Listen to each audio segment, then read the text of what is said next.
자, 여러분, 지금 우리가 달리고 있는 이 고속도로는 바로 미국에서 가장 긴 고속도로 I-5 5번 프리웨이 고속도로입니다. 이 도로는 캘리포니아를 남북으로 가장 빠르게 연결하는 대동맥과도 같은 길인데요. 북쪽 샌프란시스코와 세크라멘토부터 시작해서 로스앤젤레스와 샌디에이고를 지나 멕시코 국경까지 이어지는 아주 중요한 교통축입니다. 왼쪽으로 펼쳐진 드넓은 평야, 끝이 보이지 않지요? 마치 바다처럼 보이지 않으세요? 이곳은 바로 세계적인 농업지대 캘리포니아 센트럴 밸리입니다. 미국의 식탁을 책임지는 세계 최고의 곡창지대로 높은 가격에 판매되는 고부 가치 견과류들을 생산해서 세계로 수출하고 있는 곳입니다.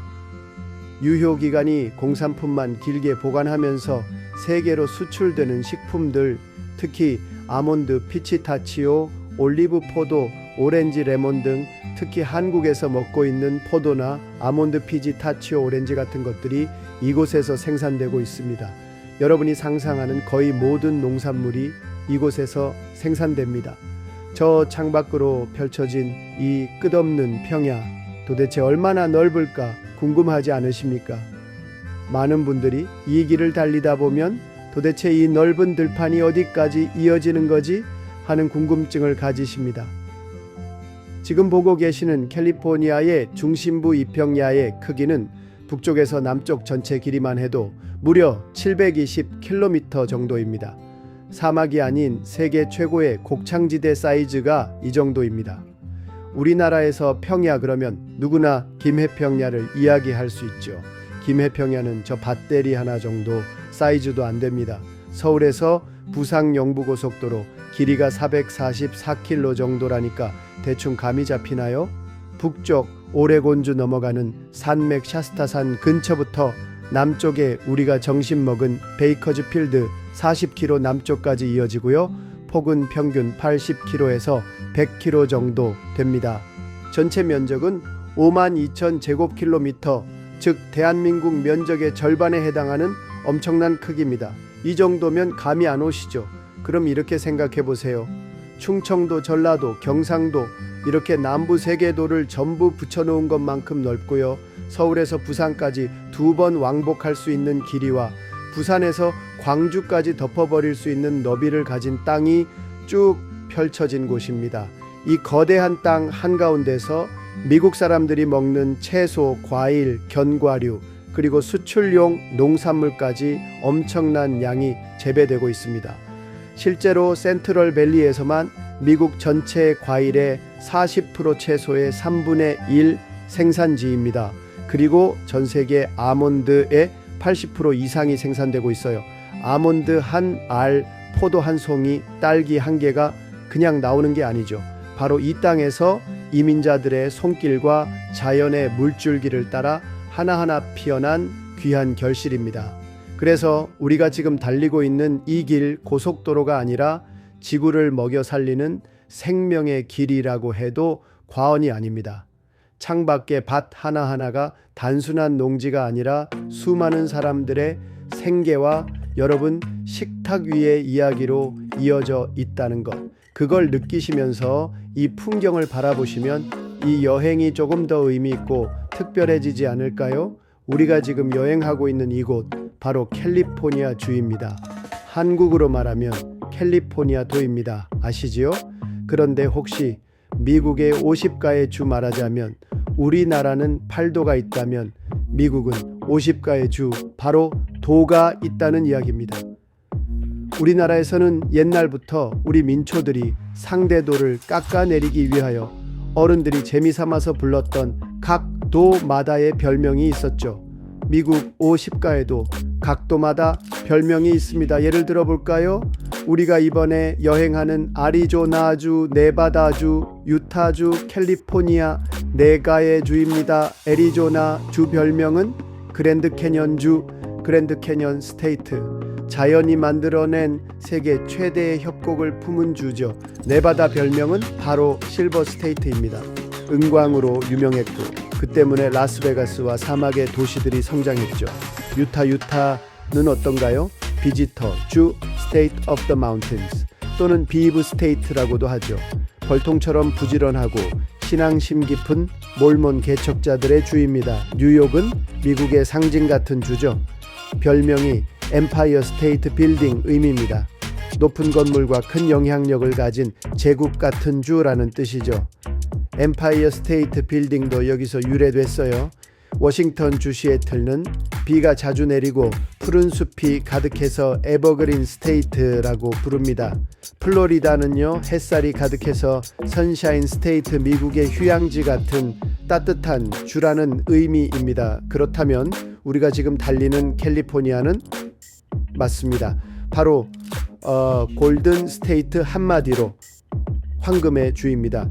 캘리포니아는 황금의 주라는 별명이 있습니다.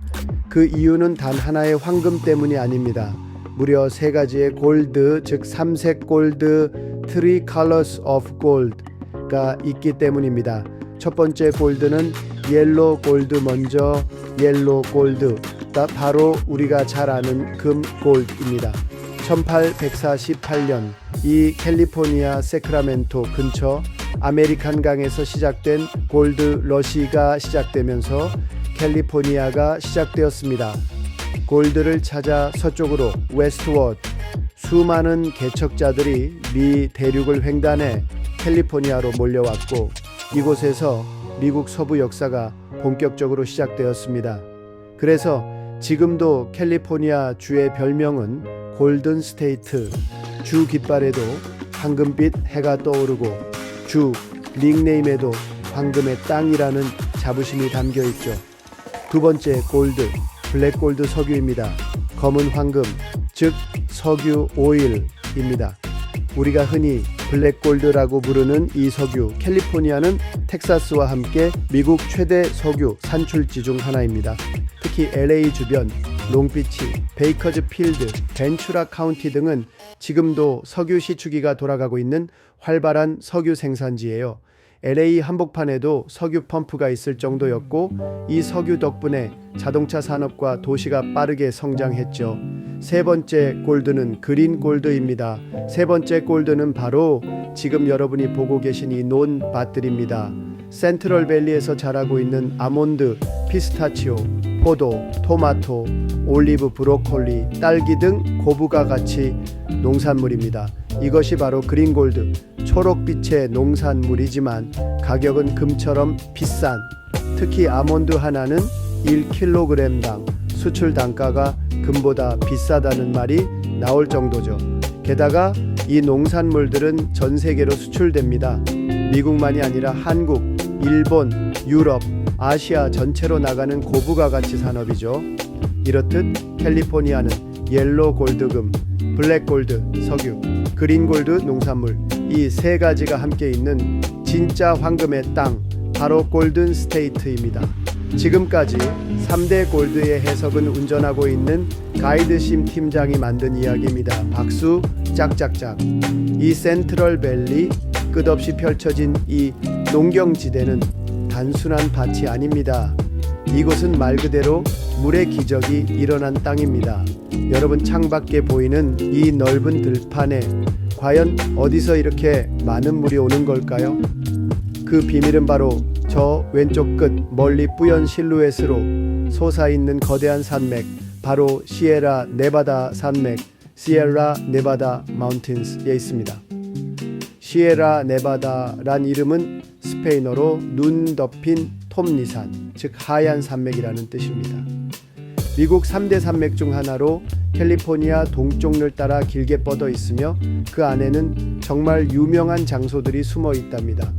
여러분이 다녀왔거나 다녀가실 캘리포니아 국립공원 요세미티 내셔널 파크, 또 세코이아 내셔널 파크, 킹스 캐년 국립공원, 그리고 북미에서 가장 높은 산상호인 레이타호 호수 등이 있습니다. 이 시에라 네바다는 겨울이면 엄청난 양의 눈이 쌓이고 그 눈이 봄부터 천천히 녹기 시작해 여름 내내 물이 끊임없이 캘리포니아 센트럴 밸리로 흘러들어오는 것입니다. 시에라 네바다에서 흘러내린 눈 녹은 물의 스노멜트 워터은 수많은 운하, 댐, 터널, 물길을 통해 정밀하게 관리됩니다. 대표적으로는 프리언댐, 델타 맨도타운 하센, 산루이스 레servoir 등이 있습니다. 이 물이 없으면 센트럴밸리는 그냥 사막이었을 겁니다. 오른쪽에 자연 그대로에 사는 황금잔디 색깔이, 지만 왼쪽의 사람들의 손에 의해서 스프링쿨러를 이용해서 물을 뿌려주는 곳은 파란 색깔 극렬하게 표시가 되고 있지요. 이 물 덕분에 세계 최대의 아몬드, 피스타치오, 포도, 그리고 고부가 가치 농산물인 그린 골드를 키우는 축복받은 농업지대가 된 겁니다. 특히 아몬드 나무, 피스타치오 나무는 매일 수십 리터의 물을 필요로 하는 물 많이 먹는 작물인데요. 그런 작물들이 이렇게 잘 자라는 건 바로 이 시에라 네바다의 생명수 덕분입니다. 이 센트럴밸리의 물은 그냥 물이 아닙니다. 하늘에서 내려온 눈, 산맥을 타고 흘러내린 자연의 선물, 그리고 사람의 기술과 노력으로 이어진 생명들이죠. 그래서 이곳 농민들은 물을 단순한 자원이 아니라 하늘이 내린 축복, 생명의 피라고 부릅니다. 캘리포니아 이 땅 센트럴밸리는 참으로 축복받은 땅입니다. 하늘에서는 시에라 네바다의 눈이 물이 되어 내려오고 땅은 사막이었지만 물 덕분에 옥토가 되었고 해는 1년 내내 빛나며 작물들이 잘 자라는 풍요의 조건을 갖췄습니다. 그래서 이곳을 미국의 곡창지대, 그린골드의 본고장이라고 부릅니다. 하지만 여러분, 아무리 자연이 아름답고 땅이 비옥해도 그 땅을 일구고 씨를 뿌리고 수확하고 나르는 건 결국 사람입니다. 이곳 여름 기온이 어느 정도인지 아세요? 화씨로는 100도에서 150도를 오르내립니다. 섭씨로는 0.18도에서 49도까지 올라가는 무시무시한 더위입니다. 한낮에 바깥에 서 있기만 해도 어지러운데 이런 기온 속에서도 밭에서 허리를 굽히고 딸기를 따고 상추를 자르고 포도를 수확하는 사람들이 있습니다. 그들은 누구일까요? 바로 멕시코, 엘살바도르, 과테말라, 온두라스, 니카라과 등 라틴 아메리카에서 온 이민자들입니다. 이들은 이른 새벽 4시 반쯤 일어나 아직 해가 뜨기 전부터 밭에 나갑니다. 무거운 장화를 신고 얼굴을 수건으로 감싸고 땀을 흘리며 12시간 넘게 일하고 가끔은 해가 져도 헤드램프를 켜고 작업을 계속합니다. 이들이 없으면 아무리 땅이 비옥하고 물이 풍부하고 농기계가 있어도 우리가 마트에서 만나는 과일 하나도 나올 수 없습니다. 이 센트럴밸리에서 생산되는 아몬드, 피스타치오, 포도, 토마토, 딸기, 브로콜리 등은 미국 전역은 물론 한국, 일본, 유럽, 중동, 중국까지 전 세계로 수출됩니다. 겉보기엔 수출품, 프리미엄 농산물이지만 그 이면에는 여러분이 아침에 드신 아몬드 한 줌, 딸기 한 알에도 그 이민자 노동자들의 땀방울이 배어 있다는 사실 우리는 잊지 말아야 합니다. 그들은 서류가 없고 보험이 없고 미국 시민도 아니고 이름조차 기록되지 않는 경우도 많지만 그들이 없었다면 이 땅의 농업도 이 나라의 식탁도 세계의 수출도 존재하지 않습니다. 그래서 저는 이 풍경을 볼 때마다 생각합니다. 진짜 황금은 땅 속에 있는 게 아니라 이 더위 속에서 흘린 사람들의 땀 속에 있다. 지금 우리가 달리고 있는 이 광활한 평야, 이렇게 넓고 풍요로운 땅이 원래부터 미국 땅이었을까? 대대적으로 유구한 역사를 가지고 내려온 미국 땅밭 같지만 사실 178 여전 전에는 멕시코 땅이었다는 사실입니다. 수많은 사연과 이야기를 품고 있는 역사적인 땅입니다. 이 캘리포니아, 그리고 지금의 유타, 네바다, 애리조나, 뉴멕시코 같은 서부 땅들은 원래 스페인의 식민지였다가 이후 멕시코의 영토였습니다. 그런데 1846년 미국이 멕시코와 전쟁을 시작하게 됩니다. 미국은 대서양에서 태평양까지 서쪽으로 더 서쪽으로 그 유명한 서부 개척정신 Manifest Destiny 아래 땅을 확장하고 싶었고 결국 2년 뒤인 1848년 미국과 멕시코는 전쟁을 끝내고 조약을 맺습니다. 그 조약의 이름이 바로 과달루페 이달고 조약더입니다. 그 조약 한 장으로 미국은 멕시코로부터 엄청난 면적의 땅을 가져오게 됩니다. 지금 우리가 밟고 있는 이 센트럴 밸리도 그때 함께 넘어온 거죠. 그런데요, 전쟁이 끝나기도 전에 정확히는 1848년 1월 지금의 세크라멘토 근처에서 목수 출신 한 목공소에서 물길 작업을 하던 노동자가 우연히 작은 금덩어리를 발견합니다. 그 소문이 퍼져 다음 해인 1849년 이 수많은 사람들이 골드를 외치며 미국 동부, 유럽, 아시아에서까지 몰려듭니다. 이게 바로 캘리포니아 골드러시 그리고 샌프란시스코 포티나이너라는 팀 이름의 유래가 된 포티나이너들의 이야기입니다. 하지만 금은 아무나 캐는 게 아니었어요. 실제로 많은 이들이 실패하고 병들고 굶고 돌아갔죠. 그 와중에 미국 정부는 고민합니다. 이 땅 이렇게 넓은데 사람이 살지를 않아. 우리가 전쟁에서 가져왔는데 써먹지를 못하네.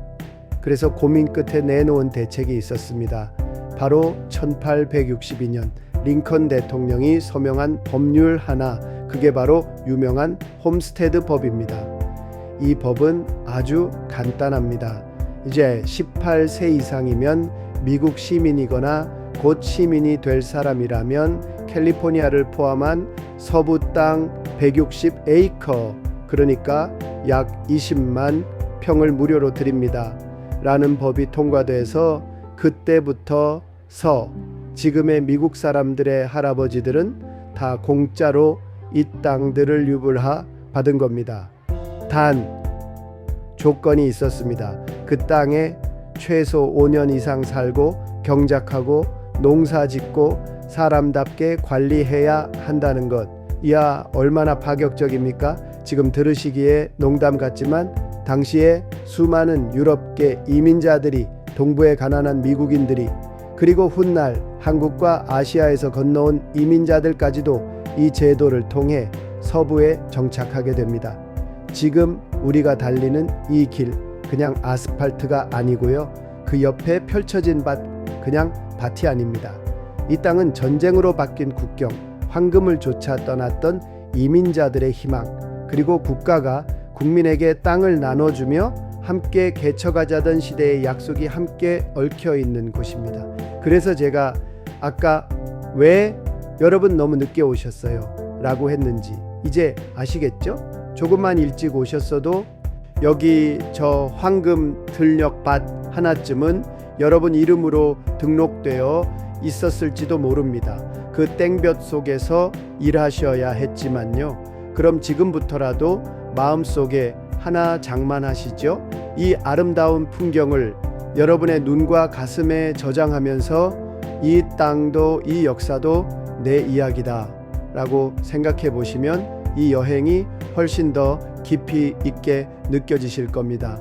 여러분, 오늘 우리가 여기에 있기까지는 조상이 있었고 선조가 있었고 할아버지가 있었고 부모가 있었고 우리의 선대들이 있었기 때문에 우리가 있고 우리나라가 있었을 겁니다.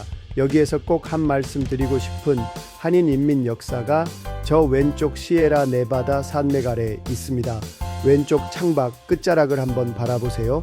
구름인지 안개인지 경계도 흐릿한 저 산맥, 바로 시에라 네바다 산맥입니다. 그 웅장한 산의 그늘 아래에 지금으로부터 100여 년 전 한민족의 잊지 말아야 할 이야기가 시작된 작은 마을이 있습니다. 그곳의 도시 이름은 다이누바, 그리고 또한 도시 리들리시입니다. 조용하고 한적한 농업 마을들이지만 그 땅 속에는 우리가 꼭 기억해야 할 이민사와 독립운동의 뿌리가 깊게 박혀 있습니다. 1902 년대 초 우리 조상들이 인천 제물포항에서 배를 타고 하와이 마우이 섬으로 떠났습니다. 처음 도착한 곳은 사탕수수밭. 그러나 그 열대의 밭일이 계약이 끝나고 계약 신부님들과 더 나은 삶을 찾아 미국 본토로, 바로 이 캘리포니아 센트럴 밸리로 올라온 사람들이 있습니다. 그들이 도착한 이 지역, 햇볕이 쨍쨍 내리쬐고 사방엔 포도밭, 오렌지밭, 복숭아밭, 지금도 이어지는 그 풍요의 땅에 당시엔 수백 명의 한인 이민자들이 모여 살았습니다. 힘들고 가난한 노동자의 삶이었지만 그들의 눈은 항상 조국을 향해 있었습니다. 나라 잃은 백성의 마음, 그들이 벌어들인 돈은 생활비만이 아니라 일제에 맞서 싸우는 독립자금이 되었습니다. 여러분, 믿기 힘드시겠지만 이 작은 시골 마을 다이누바 한인 장로교회 앞에는 실제로 독립자금 기부자 명단이 새겨진 기념비가 세워져 있어요. 1918년과 1919년 무려 13,000달러가 넘는 독립자금이 이곳 노동자들의 땀과 함께 조국으로 전달되었습니다. 지금 현재 달러로 3억 5천만 달러쯤 되는 엄청난 돈이었습니다. 그리고 그곳을 직접 방문한 분들도 있습니다. 바로 도산 안창호 선생, 이승만 박사, 윤봉길 의사의 부인 배정숙 여사까지 독립자금을 모으기 위해 이곳 리들리와 다이누바의 밭 사이를 걸었고 교회당 마룻바닥에 앉아 한인들에게 연설을 했습니다. 여성들 또한 가만히 있지 않았습니다. 1919년 8월 이 다이누바에서는 대한여자애국단이 결성되어 일본 간장 안 먹기 운동을 벌였고 1920년 3월 1일 3.1운동 1주년을 맞아 이곳에서도 시가행진과 기념식이 열렸다는 사실 정말 놀랍지 않으세요? 그분들의 정신을 기리기 위해 2010년 리들리 마을 한가운데 독립문과 애국지사 10인 기념비가 세워졌습니다. 서울 서대문 독립문의 4분의 1 크기로 복원된 이 독립문, 그 앞에 태극기와 성조기가 나란히 펄럭이고 두 줄로 줄지어 선 비석에는 도산 안창호, 이승만, 김호, 김형순, 윤병구 목사 같은 애국지사들의 사진과 생애가 새겨져 있습니다. 특히 김형순 선생, 복숭아를 개량해서 털없는 복숭아로 큰 부를 일군 분이죠. 그가 설립한 김형제상회에서 수많은 한인들이 일했고 그 수익으로 독립운동과 한국전쟁 후 구호 활동까지 이어졌습니다. 그 덕분에 2004년 이 리들리 마을은 김형순 선생의 고향 통영시와 자매결연을 맺었습니다. 또 한 분 김호 선생 재미한인 50년사를 출판하며 우리 민족의 기록을 남겼고 지금도 로스앤젤레스에 그 이름을 딴 초등학교가 있을 정도로 교육과 역사 보존에 헌신한 인물이었습니다. 이외에도 쌀왕 김종림, 만학도, 송철, 한시대, 왕족 출신의 이재수, 외교관 윤병구 목사, 중립통일 외친 김용중 선생까지 그분들의 삶은 오렌지 밭에서 시작되었지만 그 끝은 민족과 조국 후손을 위한 길이었습니다. 지금도 그 리들리 마을의 한인 이민 역사 기념각에 가면 그 기념비들 사이로 작은 벤치가 놓여 있습니다. 도산 안창호 선생 기념비 옆에 앉아 있으면 바람이 조용히 불고 그분들이 걸었던 그 땅을 느낄 수 있죠. 여러분, 미국 여행길에 그저 사진 찍고 쇼핑만 하다 가기엔 너무나 아깝지 않으세요? 이 땅 한가운데서 우리 민족의 이름도 국적도 잃은 시대에 아직 대한인이라 불리던 사람들이 자신의 정체성을 지키며 미국 땅 위에서 진짜 조국을 위해 싸웠던 흔적이 그대로 남아있는 곳이 바로 이곳입니다. 오늘 여러분이 지나가고 있는 이 길 그저 고속도로가 아닙니다. 이 땅 어딘가엔 아직도 조용히 묻혀있는 우리 조상들의 삶과 순결이 녹아 있습니다. 다음에 기회가 된다면 한 번쯤 리들리로 다이누바로 직접 가보시길 바랍니다. 묘지 하나하나 비석 하나하나를 읽고 나면 여러분의 여행이 완전히 달라질지도 모르니까요. 지금까지 개스관광 신형우 팀장이었습니다. 좋아요, 구독 부탁드립니다. 자, 여러분, 지금 우리가 달리고 있는 이 고속도로는 바로 미국에서 가장 긴 고속도로 I-5 5번 프리웨이 고속도로입니다. 이 도로는 캘리포니아를 남북으로 가장 빠르게 연결하는 대동맥과도 같은 길인데요. 북쪽 샌프란시스코와 세크라멘토부터 시작해서 로스앤젤레스와 샌디에이고를 지나 멕시코 국경까지 이어지는 아주 중요한 교통축입니다. 왼쪽으로 펼쳐진 드넓은 평야 끝이 보이지 않지요? 마치 바다처럼 보이지 않으세요? 이곳은 바로 세계적인 농업지대 캘리포니아 센트럴 밸리입니다. 미국의 식탁을 책임지는 세계 최고의 곡창지대로 높은 가격에 판매되는 고부 가치 견과류들을 생산해서 세계로 수출하고 있는 곳입니다. 유효기간이 공산품만 길게 보관하면서 세계로 수출되는 식품들, 특히 아몬드, 피치타치오, 올리브 포도, 오렌지 레몬 등 특히 한국에서 먹고 있는 포도나 아몬드 피치타치오 오렌지 같은 것들이 이곳에서 생산되고 있습니다. 여러분이 상상하는 거의 모든 농산물이 이곳에서 생산됩니다. 저 창밖으로 펼쳐진 이 끝없는 평야, 도대체 얼마나 넓을까 궁금하지 않으십니까? 많은 분들이 이 길을 달리다 보면 도대체 이 넓은 들판이 어디까지 이어지는 거지 하는 궁금증을 가지십니다. 지금 보고 계시는 캘리포니아의 중심부 이평야의 크기는 북쪽에서 남쪽 전체 길이만 해도 무려 720km 정도입니다. 사막이 아닌 세계 최고의 곡창지대 사이즈가 이 정도입니다. 우리나라에서 평야 그러면 누구나 김해평야를 이야기할 수 있죠. 김해평야는 저 밭대리 하나 정도 사이즈도 안 됩니다. 서울에서 부산 영부고속도로 길이가 444km 정도라니까 대충 감이 잡히나요? 북쪽 오레곤주 넘어가는 산맥 샤스타산 근처부터 남쪽에 우리가 점심 먹은 베이커즈 필드 40km 남쪽까지 이어지고요.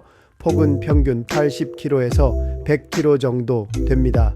전체 면적은 52,000제곱킬로미터, 즉 대한민국 면적의 절반에 해당하는 엄청난 크기입니다.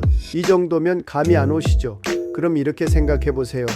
충청도, 전라도, 경상도 이렇게 남부 세계도를 전부 붙여놓은 것만큼 넓고요. 서울에서 부산까지 2번 왕복할 수 있는 길이와 부산에서 광주까지 덮어버릴 수 있는 너비를 가진 땅이 쭉 펼쳐진 곳입니다.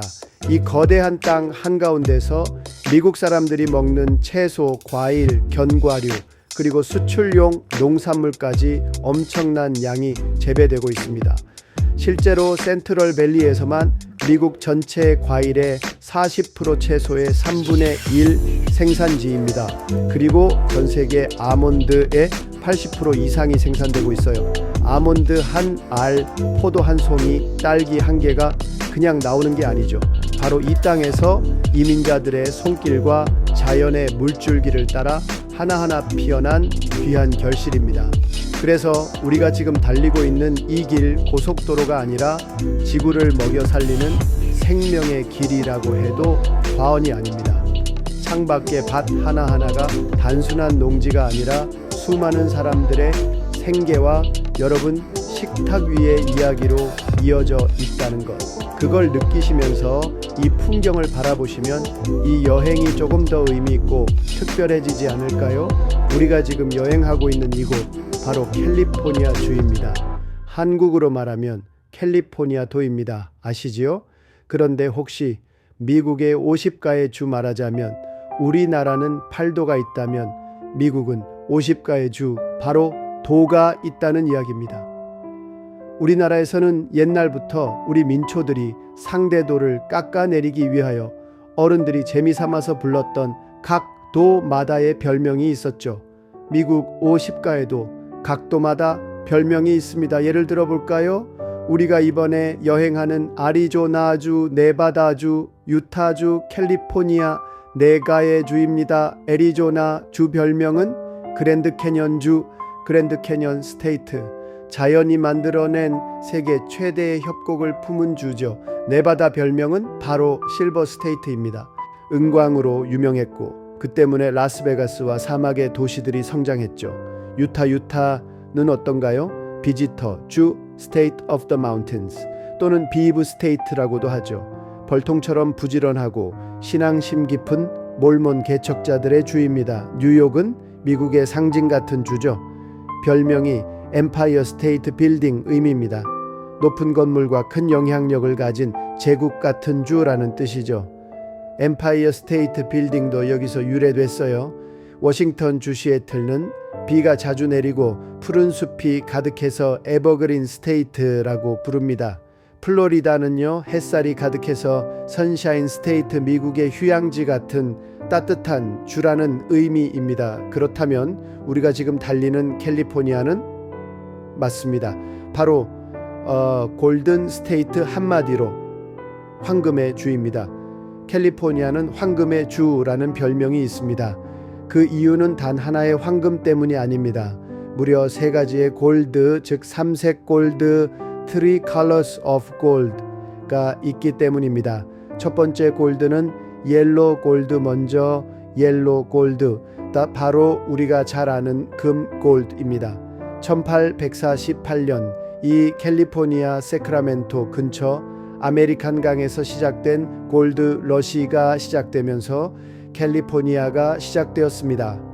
골드를 찾아 서쪽으로 웨스트워드 수많은 개척자들이 미 대륙을 횡단해 캘리포니아로 몰려왔고, 이곳에서 미국 서부 역사가 본격적으로 시작되었습니다. 그래서 지금도 캘리포니아 주의 별명은 골든 스테이트, 주 깃발에도 황금빛 해가 떠오르고 주 닉네임에도 황금의 땅이라는 자부심이 담겨 있죠. 두 번째 골드, 블랙 골드 석유입니다. 검은 황금, 즉 석유 오일입니다. 우리가 흔히 블랙 골드라고 부르는 이 석유, 캘리포니아는 텍사스와 함께 미국 최대 석유 산출지 중 하나입니다. 특히 LA 주변, 롱비치, 베이커즈 필드, 벤추라 카운티 등은 지금도 석유 시추기가 돌아가고 있는 활발한 석유 생산지예요. LA 한복판에도 석유 펌프가 있을 정도였고, 이 석유 덕분에 자동차 산업과 도시가 빠르게 성장했죠. 세 번째 골드는 그린 골드입니다. 세 번째 골드는 바로 지금 여러분이 보고 계신 이 논밭들입니다. 센트럴밸리에서 자라고 있는 아몬드, 피스타치오, 포도, 토마토, 올리브, 브로콜리, 딸기 등 고부가 가치 농산물입니다. 이것이 바로 그린 골드, 초록빛의 농산물이지만 가격은 금처럼 비싼, 특히 아몬드 하나는 1kg당 수출 단가가 금보다 비싸다는 말이 나올 정도죠. 게다가 이 농산물들은 전 세계로 수출됩니다. 미국만이 아니라 한국, 일본, 유럽, 아시아 전체로 나가는 고부가 가치 산업이죠. 이렇듯 캘리포니아는 옐로 골드금, 블랙 골드 석유, 그린 골드 농산물, 이 3가지가 함께 있는 진짜 황금의 땅, 바로 골든 스테이트입니다. 지금까지 3대 골드의 해석은 운전하고 있는 가이드심 팀장이 만든 이야기입니다. 박수 짝짝짝. 이 센트럴밸리, 끝없이 펼쳐진 이 농경지대는 단순한 밭이 아닙니다. 이곳은 말 그대로 물의 기적이 일어난 땅입니다. 여러분, 창밖에 보이는 이 넓은 들판에 과연 어디서 이렇게 많은 물이 오는 걸까요? 그 비밀은 바로 저 왼쪽 끝 멀리 뿌연 실루엣으로 솟아있는 거대한 산맥, 바로 시에라 네바다 산맥, 시에라 네바다 마운틴스에 있습니다.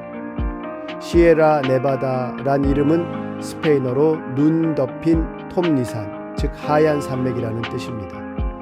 미국 3대 산맥 중 하나로 캘리포니아 동쪽을 따라 길게 뻗어 있으며 그 안에는 정말 유명한 장소들이 숨어 있답니다.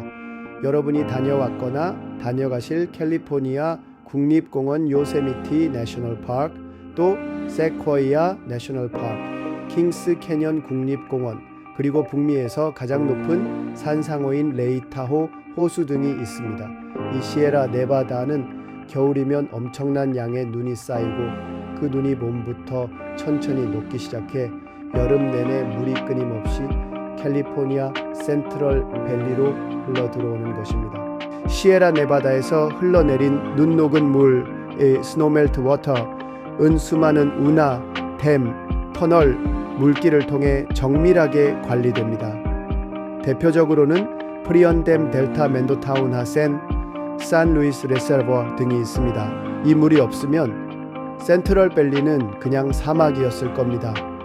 오른쪽에 자연 그대로에 사는 황금잔디 색깔이, 지만 왼쪽의 사람들의 손에 의해서 스프링쿨러를 이용해서 물을 뿌려주는 곳은 파란 색깔 극렬하게 표시가 되고 있지요. 이 물 덕분에 세계 최대의 아몬드, 피스타치오, 포도, 그리고 고부가 가치 농산물인 그린 골드를 키우는 축복받은 농업지대가 된 겁니다. 특히 아몬드 나무, 피스타치오 나무는 매일 수십 리터의 물을 필요로 하는 물 많이 먹는 작물인데요. 그런 작물들이 이렇게 잘 자라는 건 바로 이 시에라 네바다의 생명수 덕분입니다. 이 센트럴 밸리의 물은 그냥 물이 아닙니다.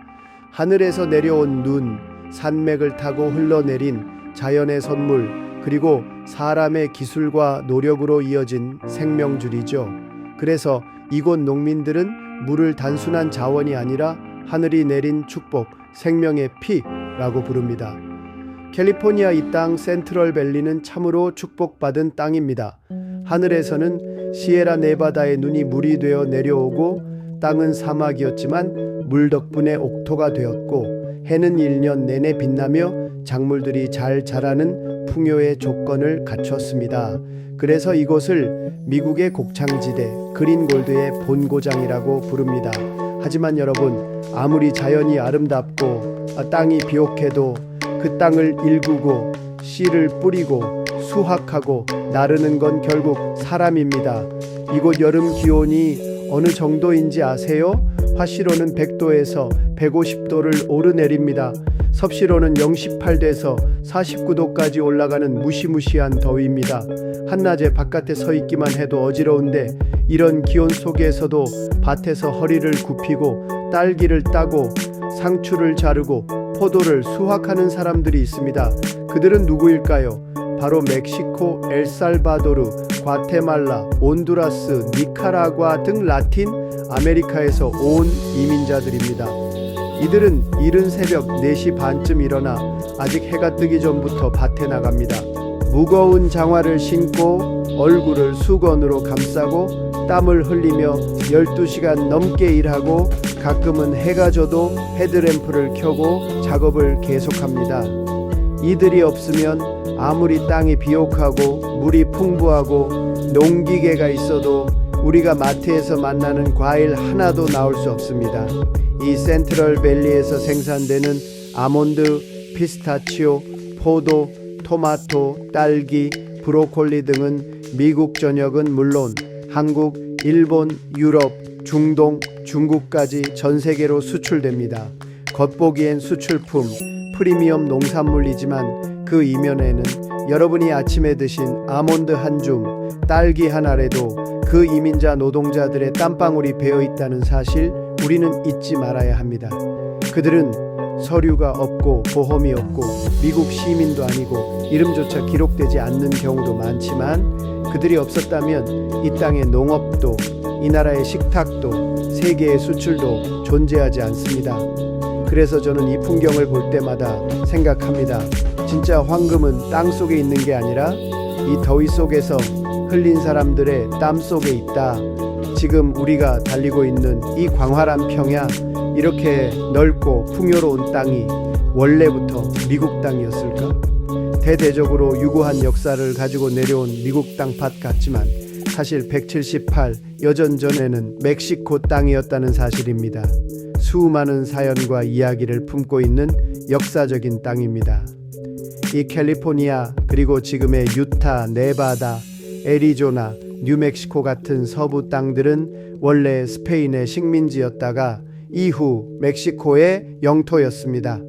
그런데 1846년 미국이 멕시코와 전쟁을 시작하게 됩니다. 미국은 대서양에서 태평양까지 서쪽으로 더 서쪽으로 그 유명한 서부 개척정신 Manifest Destiny 아래 땅을 확장하고 싶었고 결국 2년 뒤인 1848년 미국과 멕시코는 전쟁을 끝내고 조약을 맺습니다.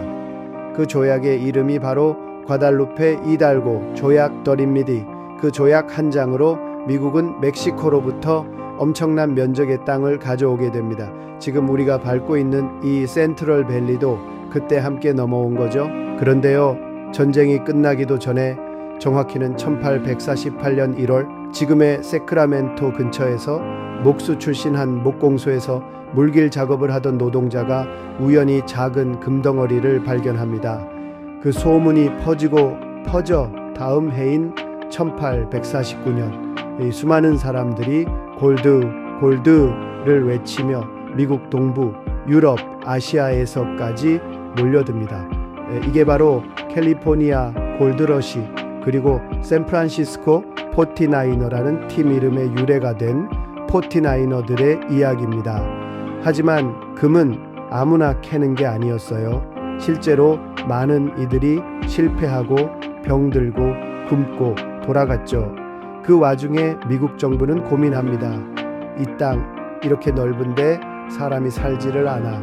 우리가 전쟁에서 가져왔는데 써먹지를 못하네. 그래서 고민 끝에 내놓은 대책이 있었습니다.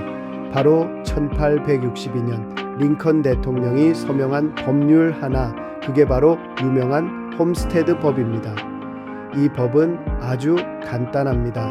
이제 18세 이상이면 미국 시민이거나 곧 시민이 될 사람이라면 캘리포니아를 포함한 서부 땅 160에이커, 그러니까 약 20만 평을 무료로 드립니다.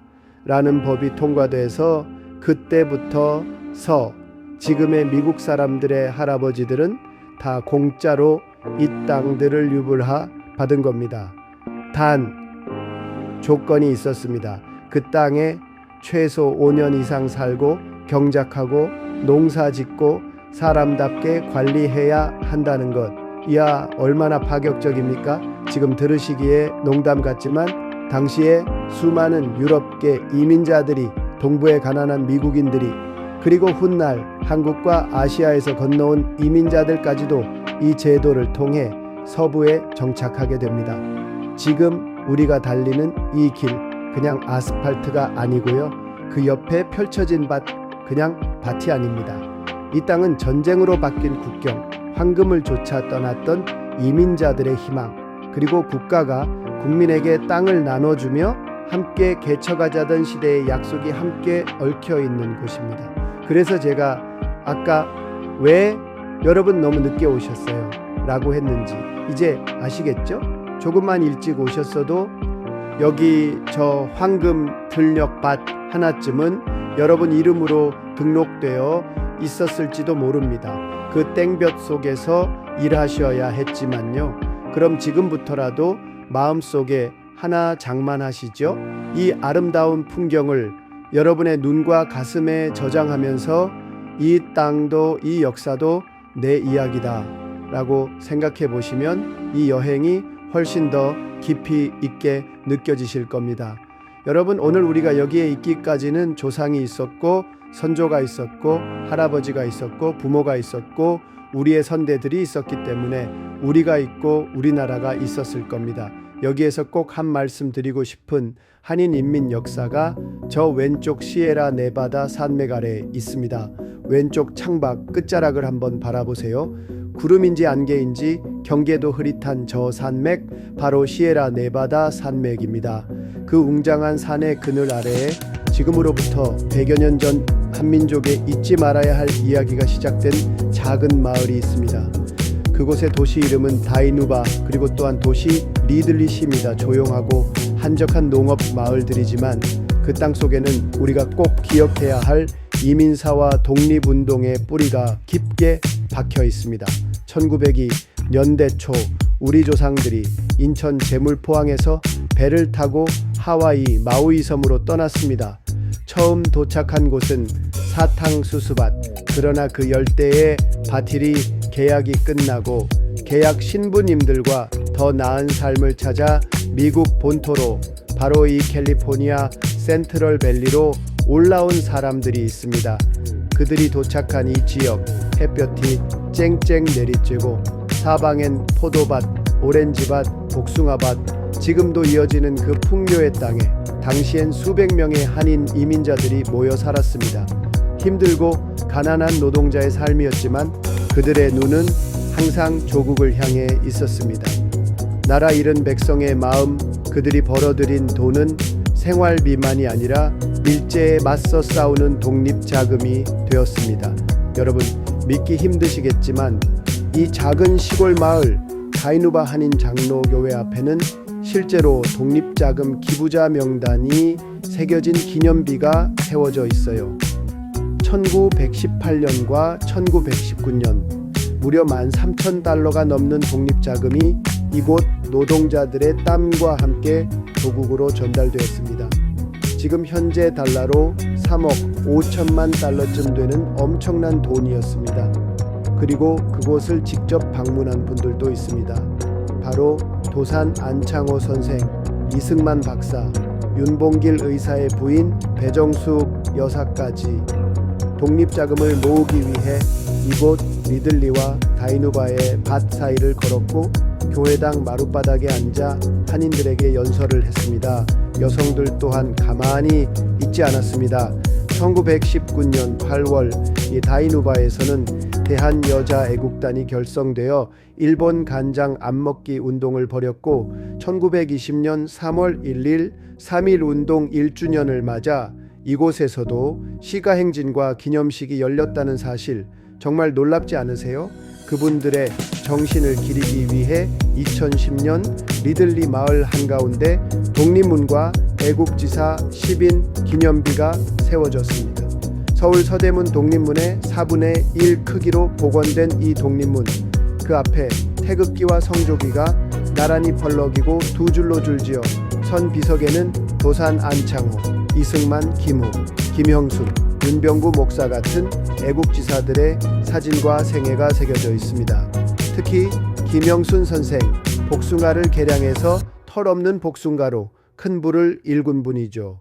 그가 설립한 김형제 상회에서 수많은 한인들이 일했고 그 수익으로 독립운동과 한국전쟁 후 구호 활동까지 이어졌습니다. 그 덕분에 2004년 이 리들리 마을은 김형순 선생의 고향 통영시와 자매 결연을 맺었습니다. 또 한 분 김호 선생 재미한인 50년사를 출판하며 우리 민족의 기록을 남겼고 지금도 로스앤젤레스에 그 이름을 딴 초등학교가 있을 정도로 교육과 역사 보존에 헌신한 인물이었습니다. 이외에도 쌀왕 김종림, 만학도, 송철, 한시대, 왕족 출신의 이재수, 외교관 윤병구 목사, 중립통일 외친 김용중 선생까지 그분들의 삶은 오렌지 밭에서 시작되었지만 그 끝은 민족과 조국 후손을 위한 길이었습니다. 지금도 그 리들리 마을의 한인 이민 역사 기념각에 가면 그 기념비들 사이로 작은 벤치가 놓여 있습니다. 도산 안창호 선생 기념비 옆에 앉아 있으면 바람이 조용히 불고 그분들이 걸었던 그 땅을 느낄 수 있죠. 여러분, 미국 여행길에 그저 사진 찍고 쇼핑만 하다 가기엔 너무나 아깝지 않으세요? 이 땅 한가운데서 우리 민족의 이름도 국적도 잃은 시대에 아직 대한인이라 불리던 사람들이 자신의 정체성을 지키며 미국 땅 위에서 진짜 조국을 위해 싸웠던 흔적이 그대로 남아있는 곳이 바로 이곳입니다. 오늘 여러분이 지나가고 있는 이 길 그저 고속도로가 아닙니다. 이 땅 어딘가엔 아직도 조용히 묻혀있는 우리 조상들의 삶과 숨결이 녹아 있습니다. 다음에 기회가 된다면 한 번쯤 리들리로 다이누바로 직접 가보시길 바랍니다. 묘지 하나하나 비석 하나하나를 읽고 나면 여러분의 여행이 완전히 달라질지도 모르니까요. 지금까지 개수관광 신형우 팀장이었습니다. 좋아요, 구독 부탁드립니다.